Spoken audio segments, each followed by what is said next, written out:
Buenos días, soy Nicolás Martínez y junto con mi compañera Ana Sofía vamos a explicar el procesamiento de la base de datos destinada para la predicción de diabetes. Listo. Entonces el conjunto de datos que utilizamos fue un conjunto sacado de Kaggle que se llama Diabetes Dataset y está orientado principalmente a diagnosticar la diabetes a partir de mediciones clínicas o características de pacientes. Sin embargo, queremos añadirle como la característica de poder determinar qué factores son más importantes en la predicción. Este dataset cuenta con 100.000 filas, o sea, registros y 9 variables contando el objetivo. Una visión rápida de las variables, encontremos el género, que puede tomar tres valores que son masculino, femenino u otros. La edad, que es el paciente en años y pues no presenta como una directa relación con la diabetes. La hipertensión la presencia de enfermedades cardíacas toma valores dicotómicos y pues es una condición que se presenta en personas que tienen diabetes. También está la frecuencia con la que el paciente fuma, que toma verbos de frecuencia como nunca, constantemente, etcétera. Y pues que está relacionado pues con pacientes que tienen diabetes tipo 2. El índice de masa corporal pues, es una métrica médica que relaciona la estatura con el peso. Y está el nivel de hemoglobina y la glucosa, que son biomarcadores de la sangre, y la variable objetivo, que es la que queremos predecir, que es si tiene o no diabetes. Entonces, en la identificación de las variables, vamos a contar con 9 variables predictoras y una variable objetivo, en las cuales pues solo tienen dos tipos de datos, entre ellas que son texto y numéricas, y su categoría solo tenemos dos, categóricas y continuas. Y esta intersección de las numéricas con categóricas son porque son dicotómicas, que toman 1 o 0.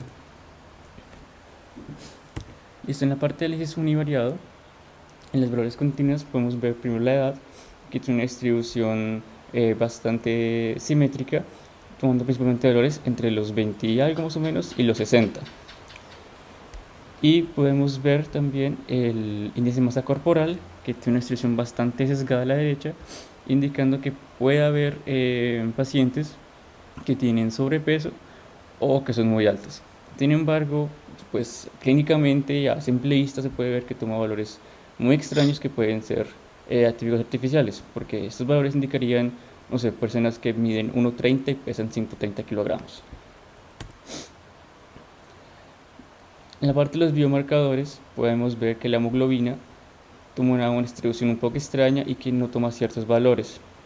Esto puede ser porque clínicamente fue como aproximado para tomar ciertos intervalos que son como un estándar en la medición. Entonces, el primer intervalo son los valores que son menores a 5,7 aproximadamente, que son las personas que se consideran normales. Luego está el intervalo de entre 5,7 y 6,7 más o menos, que son las personas prediabéticas, y a partir de 6,7 se considera ya un alto riesgo de diabetes. Y lo mismo con la glucosa, no toma ciertos valores, sin embargo no se puede ver como unos rangos clínicos determinados, pero se puede evidenciar que hay cierta proporción con hiperglucemia, un posible indicador de diabetes. En las variables categóricas vemos que hay más mujeres en el dataset que hombres. Sin embargo, esto no da como una visión clara ni que se pueda ver de una vez una separación entre diabetes o no diabetes. Y de acuerdo a la frecuencia con la que los pacientes fuman, podemos ver que la mayor parte de las personas no dieron información. Sin embargo, su siguiente decisión más alta es que nunca fuman. En la parte de valores que pueden como indicar cierto riesgo de la salud, está la hipertensión y las condiciones cardíacas que vemos que no son muy comunes en el conjunto de datos. Y esta gráfica de acá, además de mostrar que el dataset está bastante desbalanceado, nos indica que hay una posible relación entre la hipertensión, la condición cardíaca y como la frecuencia con la que se fuma, porque podemos ver que son más comunes los que no fuman y los que tienen pues ciertos rasgos saludables. Sin embargo, esta correlación no implica una causalidad directa.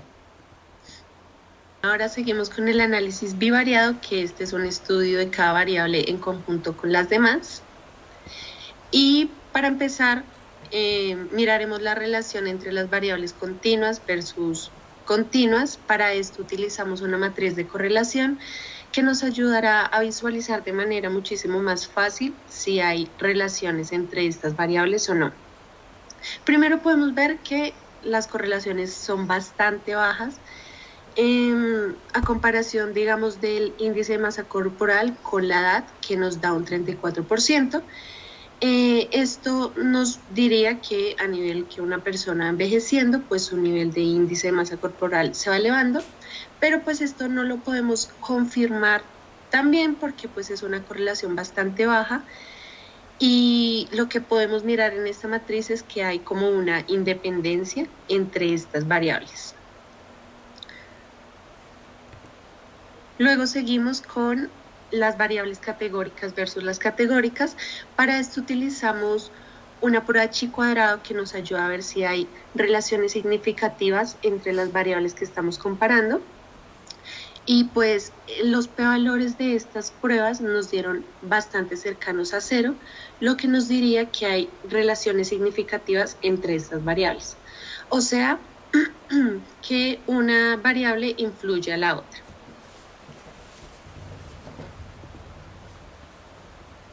Luego seguimos con las variables continuas versus las categóricas. Para esto utilizamos dos tipos de pruebas.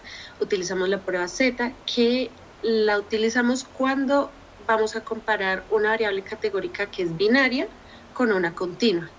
Y el ANOVA cuando la variable categórica tiene más de 2 grupos. Y pues lo que nos dice el resultado es que hay diferencias significativas entre estas variables. O sea que una variable está influyendo en la otra debido a variaciones. Por ejemplo, si una persona fuma o no fuma o qué tan frecuente lo hace, influye en que su índice de masa corporal se eleve o su nivel de hemoglobina se eleve y así.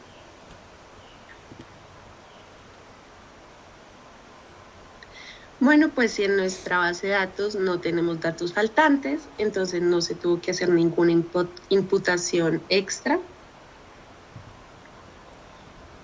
Y ahora vamos a ver qué se le hizo a los datos atípicos, ya que encontramos outliers en 3 de nuestras variables numéricas. Y primero lo que quisimos ver es si estos outliers eran naturales o artificiales. ¿Cómo vimos esto? Se hizo una breve investigación de si estos valores podrían ser normales o no en nuestro contexto, y podemos ver que, bueno, en el nivel de hemoglobina, una persona que tenga un nivel de hemoglobina 9 o que tenga un nivel de glucosa casi a 300, pues no es común, pero es muy posible de que la persona pues esté ya súper mal.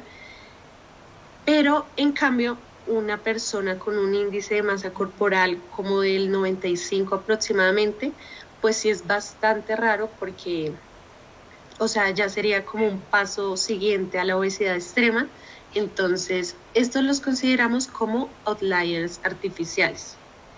Lo que se hizo fue, solo para la variable de índice de masa corporal, se reemplazaron estos outliers con los límites superior e inferior de este box plot, y luego de reemplazar esto utilizamos logaritmos en las 3 distribuciones para que se viera de una manera muchísimo más simétrica y ayudara también a los outliers naturales de nuestras variables de nivel de hemoglobina y nivel de glucosa.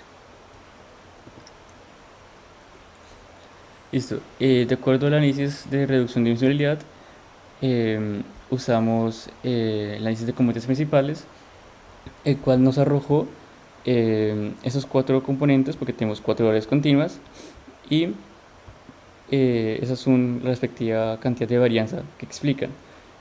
Entonces nosotros optamos por quedarnos por 3 componentes principales, ya que explican el 82% de la varianza aproximadamente, y además al graficar estos componentes podemos ver que hay una clara separación entre ellos mismos, algo que se puede evidenciar mejor en esta gráfica. Entonces podemos ver que hay una separación clara entre aquellos que tienen diabetes o no.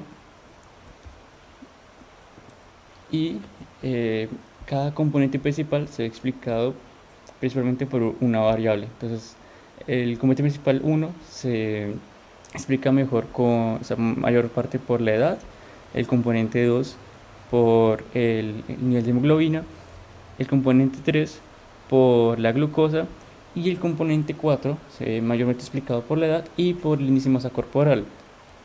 Entonces, a nivel de literatura tiene sentido deshacernos de este componente, ya que el índice de masa corporal es un indicador un poco engañoso, ya que en primer lugar es la altura la que tiene mayor incidencia en este cálculo, ya que es peso sobre altura al cuadrado. Además, el índice de masa corporal no diferencia entre masa muscular y tejido adiposo o grasa. Entonces, por eso decidimos quedarnos con los primeros tres componentes principales. Ahora en la transformación de variables, primero quisimos ajustar las variables categóricas, ya que la mayoría de los modelos trabaja mejor con variables numéricas, por ende se utilizó el One Hot Encoding, que lo que nos ayuda a hacer esto es como darle un número específico a cada grupo de las variables categóricas que tenemos.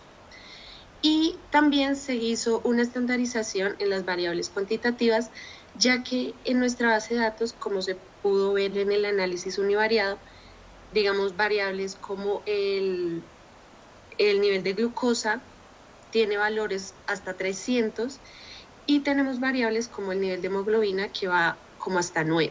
Entonces, si no se hace una estandarización, se le podría dar muchísimo más peso al nivel de glucosa que a otras variables, así esta influya en la predicción de si tiene diabetes o no. Entonces, lo que se hizo en esta estandarización fue ponerlas a todas en un mismo rango para que así ninguna pese más que la otra.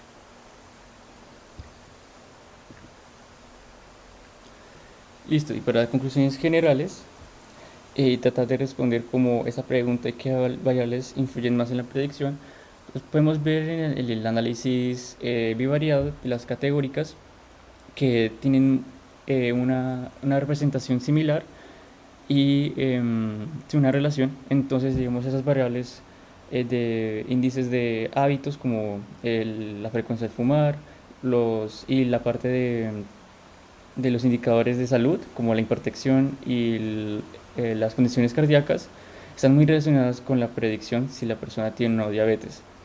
Y en la parte de las variables cuantitativas, pues pudimos notar que las variables más importantes para esta predicción son los bioindicadores médicos, como el nivel de hemoglobina y la glucosa. Entonces, por lo tanto, nosotros sugeriríamos que sí, que las clínicas o que las entidades especializadas en este contexto se enfoquen más en los factores de hábitos de la persona y esos bioindicadores para hacer la predicción.